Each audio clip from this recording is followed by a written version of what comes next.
Good evening, I'm Isabel Gavry. Father McGowan has the night off.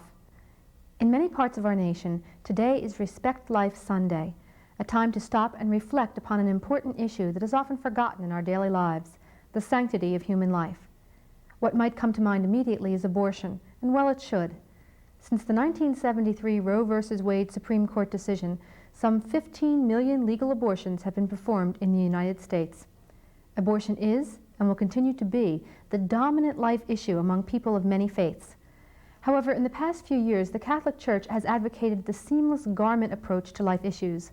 That is, that all life is sacred, and all threats to it must be fought.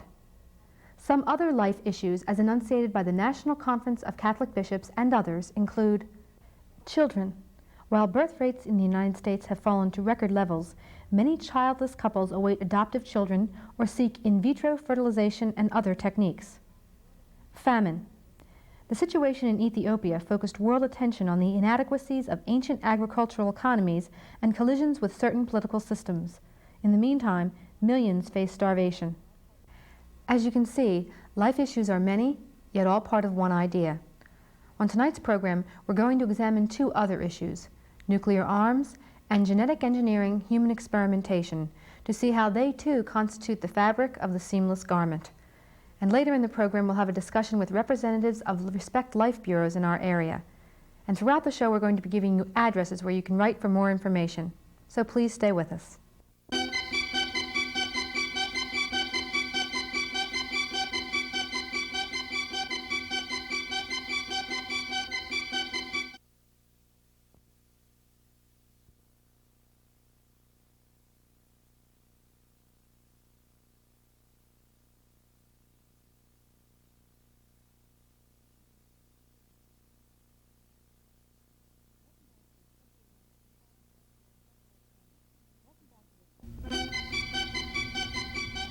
Welcome back to this special edition of Crosstalk for Respect Life Sunday. My first guest this evening is Mr. Thomas O'Rourke. Mr. O'Rourke is a member of the Archdiocese Committee on World Peace and Justice and is active in the nuclear disarmament movement in our area. Mr. O'Rourke, this is not your full-time job. How did you get involved in the nuclear disarmament movement? Well, to give you a little bit about my background, Bill, I was raised here in the Philadelphia area, went through 16 years of Catholic school, including Villanova University, and became an electrical engineer there, and then spent some time in the service, 3 years in the Navy, in fact, on a destroyer. And after leaving that, I went and joined IBM as a computer systems engineer, which is where I am now. And all that, I guess, is kind of a traditional background, and it certainly is, but I guess a few years ago, someone prompted, just through questioning of friends, I got interested in this issue and began to look into it more intensively. And the more I looked, the more concerned I became, and also the more convinced I became that something can be done. And if it's going to be done, it'll be done by individuals like ourselves. So from that point, I just became involved and informed the diocese that I had that kind of an interest and thought that a Christian response demanded that of us today. Now, what does the committee do in terms of nuclear disarmament?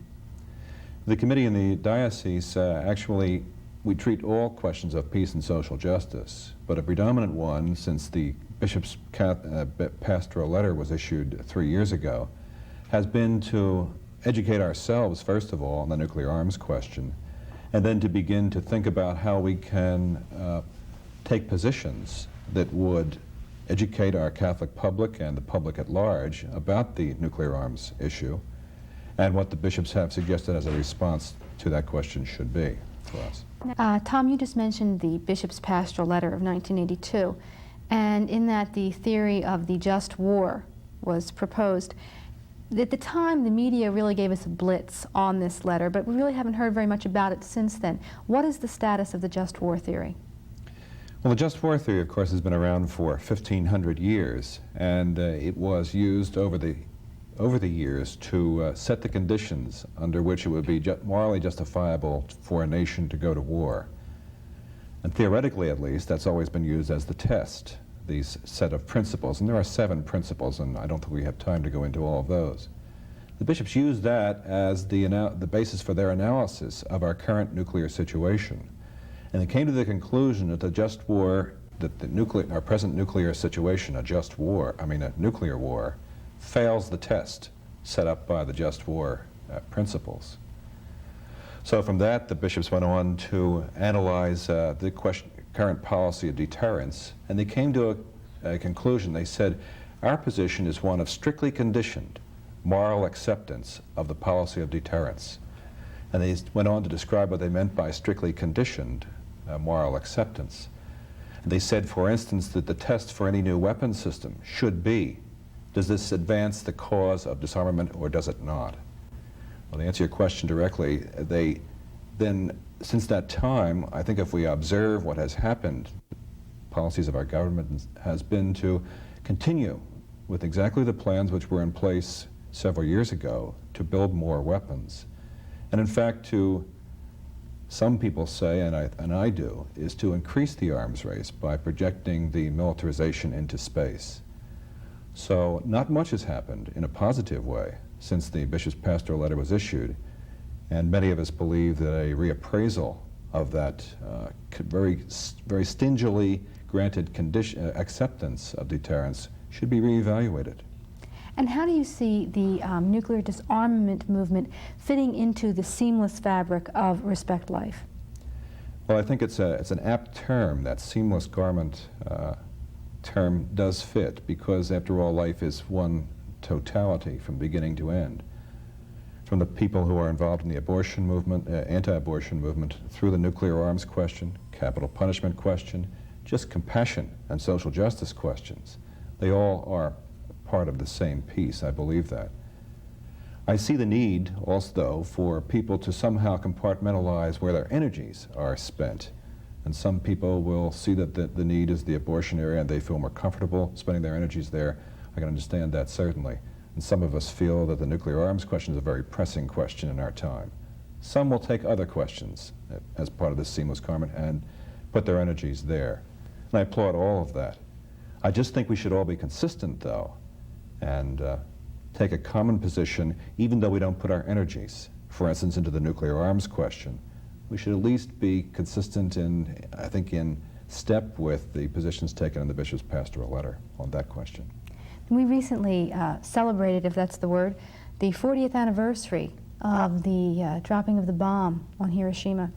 And if you look at history since that time, it can almost be seen as a study of our development in the nuclear arms race, from our supremacy in the late 40s through to the brinkmanship diplomacy, to SALT and back again. And throughout all of this, one has to ask the question, what can the average person do? What can the average person do, Tom? Well, I think looking back at the 40-year history is a good exercise in some ways. I mean, to realize that in that 40-year period, the world has gone from 0 nuclear weapons to the point where we now have 50,000 of these devices and growing in the world today. Most of those devices, by the way, are larger than the bomb that destroyed the cities in Japan, Hiroshima and Nagasaki. So I think we have to focus mostly on the future. Where is it going from here? And I listen to those who are in positions of power to build or not build weapons, and I have to ask that question, what do they see as the ultimate outcome? But I don't think we just have to stop there and ask them that question. It's really a question for ourselves. I have a belief that nothing is more important today than the actions of individuals, people one by one, changing their minds and kind of breaking through the paralysis that has caused us all to see ourselves essentially as spectators to the nuclear arms race, wondering what the Soviets are going to do next, wondering what our own government is going to do next, wondering what will happen at arms control talks.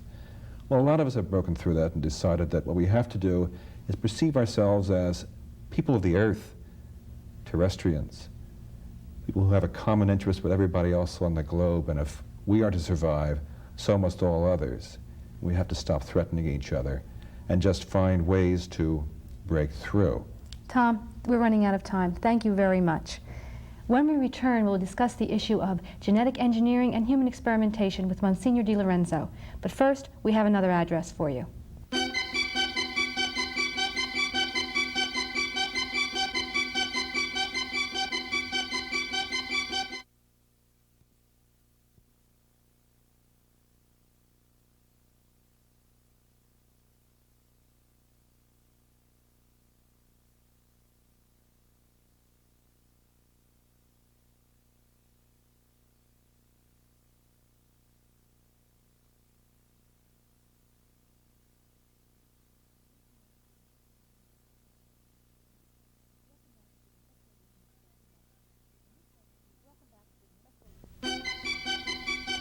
Welcome back to this special edition of Crosstalk. In this segment, we will be discussing genetic engineering and human experimentation as part of the Respect Life issue. And our guest for this segment is Monsignor Francis Di Lorenzo, rector of St. Charles Borromeo Seminary and a moral theologian.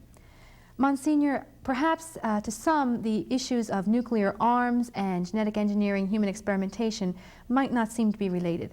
But in both, we have seen how advances in technology have brought these issues into the framework of Respect Life. Whenever we have a new advancement in scientific technology, such as the artificial heart, the baby Faye situation, we experience a great outcry from moral theologians of all denominations. And what we'd like to ask tonight is the Catholic religion suspicious of medical advancement? I think an awful lot of people have a lot of problems with this business of religion versus science. I don't believe the Catholic religion as such, or specifically Catholic theology, has a problem with science. I think we're cautiously optimistic. Some people believe, those who have a kind of a pessimistic view towards religion and somewhat uninformed, that somehow or other religion is going to lose something as a result of scientific progress. It's kind of a turf battle type of a thing. I don't believe that the Catholic Church, in her current theology and current church documents, really believes at all that we're involved in a turf battle. Quite the opposite. We're involved in respecting the dignity of the human person. Basically, our position is this, that we believe, being cautiously optimistic about science, that as far as we're concerned, man has a dignity and he has an eternal destiny. And let scientific experimentation, genetic engineering for that matter, let that respect the dignity and the destiny of the human person. So as far as we're concerned, we're not involved in a turf fight here. We don't believe that science is going to usurp religion's power. What we're interested in basically is something similar to what a good scientist is interested in, namely improving the quality of life of every human being. So then what would the concerns of the Catholic Church be with respect to genetic engineering and human experimentation? Again, we take a cautiously optimistic view towards human experimentation and genetic engineering. I think specifically what we're suggesting is this, that let the experimentation, let the genetic engineering, whatever it may be, respect the dignity of the human person. In other words, is this specific type of experimentation really going to enhance man's dignity, and is it going to respect ultimately his eternal destiny? That's basically the fulcrum, the turning point on which all of this controversy is going. So therefore, man with his religious dignity and destiny is the center of it. So we're not involved in a fight here. We're involved in trying to say, what's the best piece of technology that can be used to help man advance? And basically the word best is the situation that we're all discussing. But we feel as if our Old Testament, our New Testament, and church teaching gives us a pretty good idea of man's dignity and his destiny. And we bring that to bear in the discussion. Well, let's get to a specific instance here.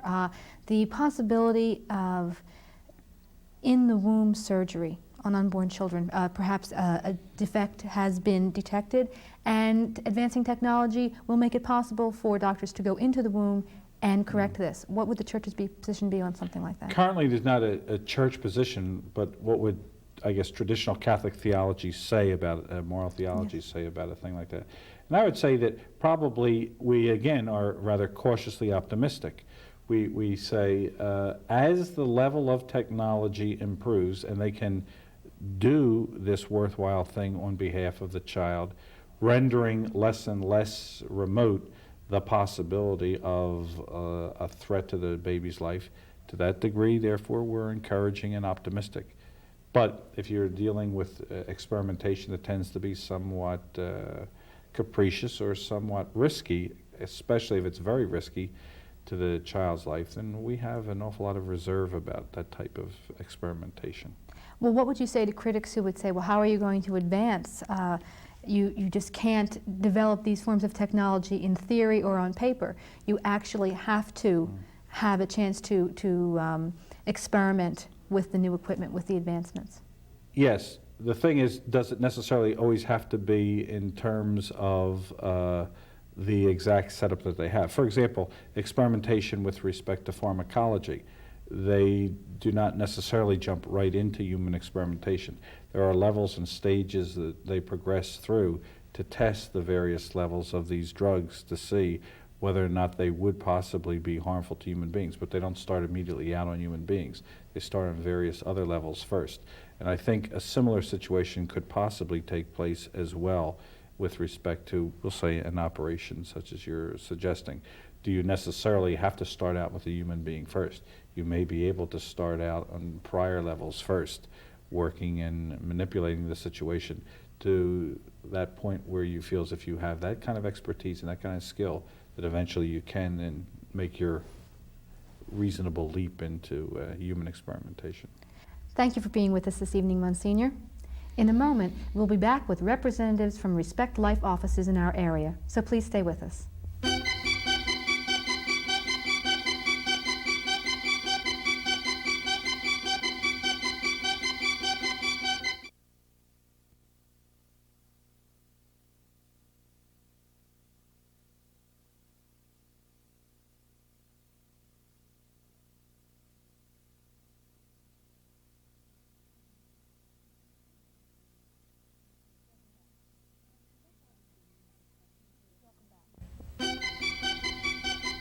Welcome back. So far this evening we've discussed nuclear arms and genetic engineering, but the issues that comprise the seamless garment of Respect Life are much more far-reaching. Here to discuss these issues this evening in our next segment are Lenore Donahue of the Respect Life Office of the Archdiocese of Philadelphia and Father Dominic Bottino of the Pro-Life Office of the Diocese of Camden. Father, I'd like to direct my first question to you. Historically, issues in Respect Life were handled by other diocesan offices, such as Family Life. Why now do we have separately established offices for the Respect Life movement? Well, partially because the issues have become more complex. Up till about 20 years ago, most of life and life issues for the church were handled through family life, as you said. The maintenance of family life, the beginning of family life, and pre-Cana programs. But for the past 20 years, the moral issues, the life issues, have become a lot more complicated, much more complex. And the church is trying to respond to that by putting it all under one umbrella, by saying while the issues are complex, they all come back to the original question, and that is how do we respect life in all of its phases?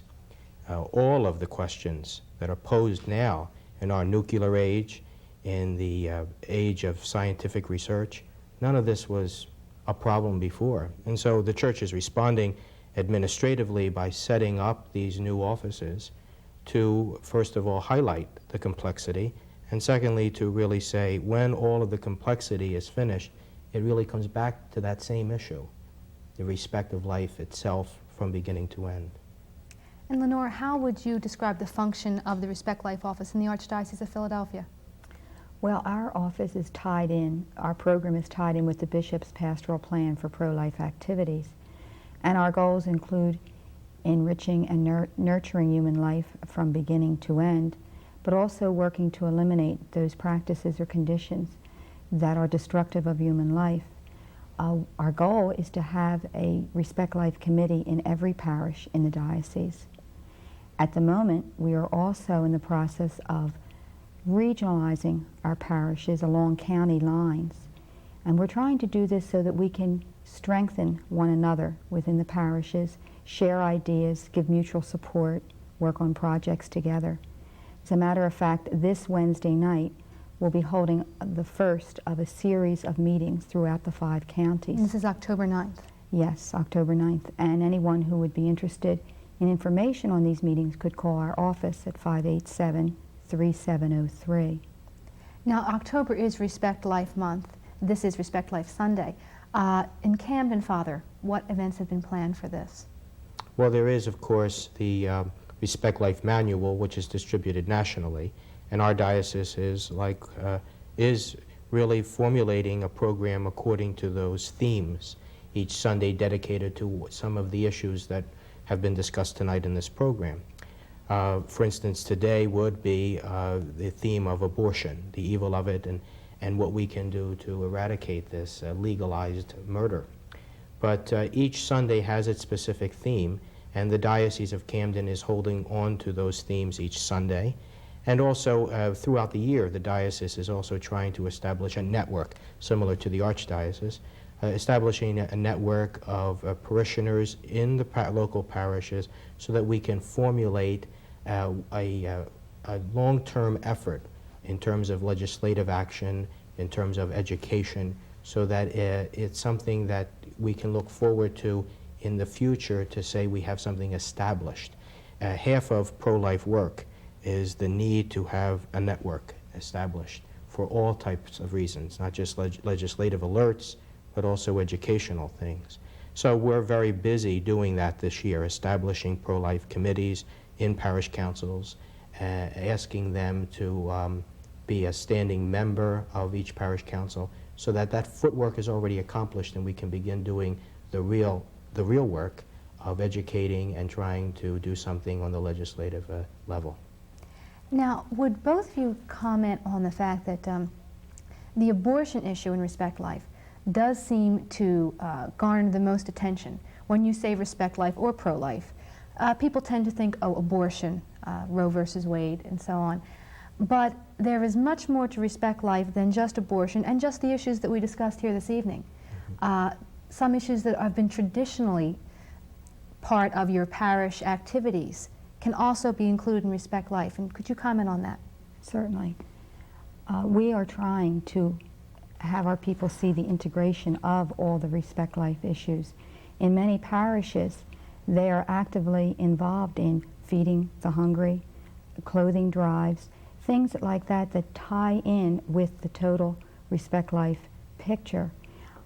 We think it's important that we keep the seamless garment concept in mind, that you cannot just say, well, I'm pro-life, but ignore the rest of the Respect Life issues. They're all of a piece, and if we're going to be truly credible and truly Christian, we need to witness to all the aspects of Respect Life. The fact of the matter is, the Church has always taught the corporal works of mercy, most of which we have in fact been doing on the parish level, feeding the hungry, teaching the ignorant, visiting the imprisoned. The Church has always been about that sort of thing. We've never labeled it pro-life. It is pro-life. Some of the more complex issues of today are pro-life too, but the Church already has its history in its involvement in it. The nuclear issue, the Church long ago addressed it through the just war theory. Now it's seeking to readdress it to see how far that theory is still operative today, or how much it has to change because of the reality of nuclear war. So in effect, the Church has always been busy in pro-life. But today, because of the abortion issue and it being tagged pro-life as such, we can tend to minimize it as far as saying that it's just the abortion issue. But in reality, it's always been the fact that we've been involved in a lot more than that. Well, picking up on something that you said, Father, that it's not just enough to say I'm pro-life or not just to express respect for life. How does the average person get involved in the Respect Life movement? Well, I would suggest in our diocese they could first check with their pastor, see if there is a Respect Life committee in their parish. And if not, and they'd like to begin one, they could contact me, and we'll be glad to send them materials and help them get started. We have a list of resource people and programs that they might particularly want to be involved in as part of their Respect Life program in their parish. Different people have different emphasis they want to place on it. Some of our parishes are very much involved with the elderly, others with the anti-abortion movement, the pro-life, helping organizations like Birthright, helping Catholic Social Services, taking mothers into their homes, pregnant women who need assistance. So we would be glad to help them get started. And in Camden, Father? We try to do pretty much the same thing. People call us to ask us how they can be involved in one thing or the other. We try to match their personality with what they feel they are called to do. And that's really the best way to go about it. Well, I'd like to thank both of you for being with us this evening. If you would like more information on the Respect Life programs, you can write to these following addresses. For Philadelphia, write to Office of Respect Life Activities, 222 North 17th Street, 7th floor, Philadelphia, Pennsylvania, 19103, or call 215-587-3703. If you live in the Camden Diocese, write to Pro-Life Office, 1845 Haddon Avenue, Camden, New Jersey, 08101, or call 609-541-2100. If you live in the Trenton Diocese, write to Family Life Bureau, Post Office Box 193, Tennant, New Jersey, 07763, or call 201-780-1297. For the National Office, write to Committee for Pro-Life Activities, 1312 Massachusetts Avenue Northwest, Washington, D.C., 20005-4105, or call 202-659-6673. And you can write to us here at Reel to Reel, 222 North 17th Street, room 907, Philadelphia, Pennsylvania, 19103. Next week on Reel to Reel, we'll visit the publishers of the First Study Bible for Catholics. Mike Gallagher has information on how to fight pornography in your community. We'll visit a church that is more than meets the eye, learn the history of the Cure of Ars, and look back in history to a people with a simple way of life known as the Shakers. Thank you for being with us this evening. Good night.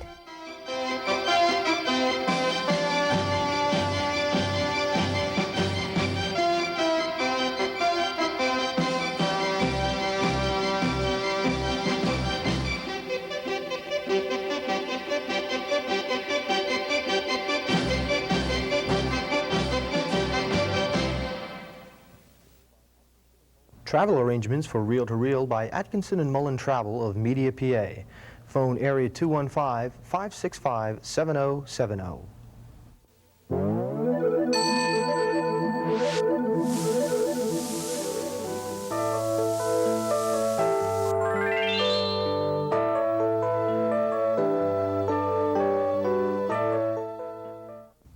I'm Monsignor Walsh, Vicar for the Charismatic Prayer Groups, and I'm inviting every man to share in our men's prayer breakfast.